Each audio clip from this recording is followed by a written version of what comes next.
Hi everyone, I'm meteorologist Rusty McCranie, and welcome to Weather Express. Your weather in 5 minutes. Start the clock. Friends, we have a classic severe weather setup today in portions of the plains and the Midwest. We've had numerous confirmed tornadoes already today, and it's an ongoing situation with more severe weather likely in the coming days as well. Classic setup, area of low pressure deepening in eastern sides of Kansas. The cold front extends into portions of Arkansas and Oklahoma. The warm front into central Missouri. That's where the warm sector of the storm system is, with temperatures in the 70s and 80s. And as this low is deepening all along this line, we've had numerous, and I mean numerous, tornado warnings and severe thunderstorm warnings. Friends, this is the loop of the last 6 hours. All of the purple polygons are tornado warnings. The red are severe thunderstorm warnings. So from Columbia, Jeff City, Missouri, back towards Springfield and Branson, Missouri, all the way down to Little Rock. Again, this whole line is just lighting up like a Christmas tree with numerous tornado warnings at the hour. And outside of that, the severe thunderstorms are producing winds of over 70 miles an hour and some 3/4 inch to maybe 1.5 inch size hail. So a tornado warning to the northwest of Little Rock at the hour. Again, this line will just push off towards the east. A few tornado warnings near Columbia, Missouri across I-70. All of this will spin up to the north and to the east, and we have active watches that you would imagine are under play. All of these are tornado watches.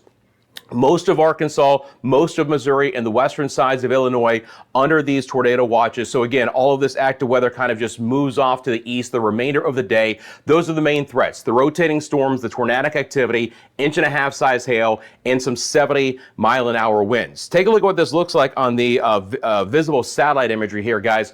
There is just that classic deepening low. It's just so typical for this time of the year to see that, and temperatures on the north side of it are actually in the 40s right now. It's kind of unbelievable just how strong that low is. Look at that spin up right now. The other problem is that it's going to move very little over the next day or two, and this is an area where we could also have excessive rainfall from Cedar Rapids all the way back down to southeast sides of Oklahoma, including the Fort Smith, Arkansas area and Tulsa, Oklahoma. Flooding could be a concern to go along with the opportunity for more severe weather, because we're not done. There's more severe storms developing in the plains, and we'll look at that in a second. It's been a beautiful day in the Northeast. New York City got to nearly 70 for a daytime high. Boston hit 63. Again, just a gorgeous day there. Beautiful in the Southeast, even warmer. I'll throw on the infrared satellite imagery. Just a little bit of thin high clouds coming in, but temperatures have been in the 80s, and we've been dry. It's been nice in Texas today. The colder weather slipping in behind that low. But again, this is an area that we'll see the opportunity for more severe storms coming up.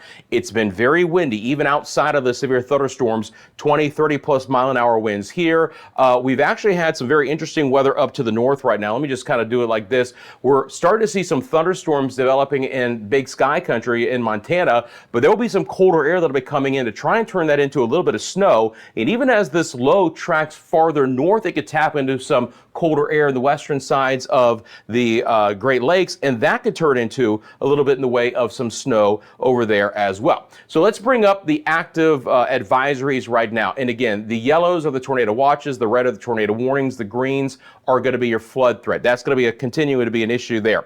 Let's take a look at the models. We'll start off with the HRRR model. High resolution rapid refresh over the next 48 hours.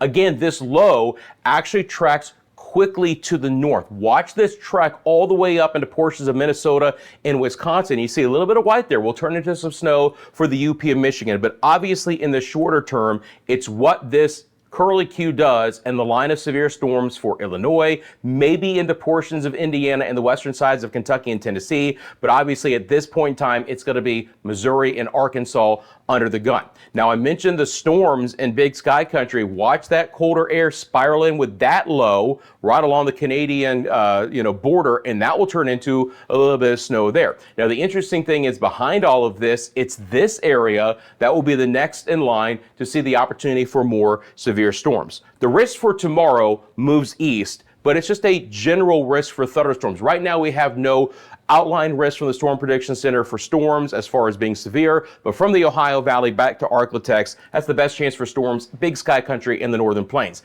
Then a couple days out, you see the slight risk already for the Panhandle of Texas, all the way back down to Lubbock and Midland, to Oklahoma City with the marginal risk. And once again, all modes of severe weather are likely there. And this is a developing situation. This is going to be one of those that's going to be sticking around for the next couple days as well.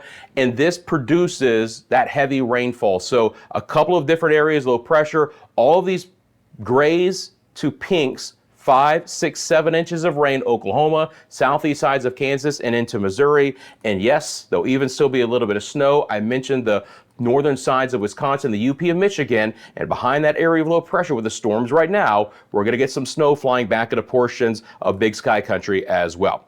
Friends, I'm out of time. I appreciate you making Weather Express a part of your daily routine. If you live in these areas that are seeing some active weather, make sure that you stay safe and weather aware. Thank you so much for liking and subscribing to the channel. I really appreciate it. It helps us out. You have a great rest of your day, and I'm back tomorrow with your latest 5-minute forecast.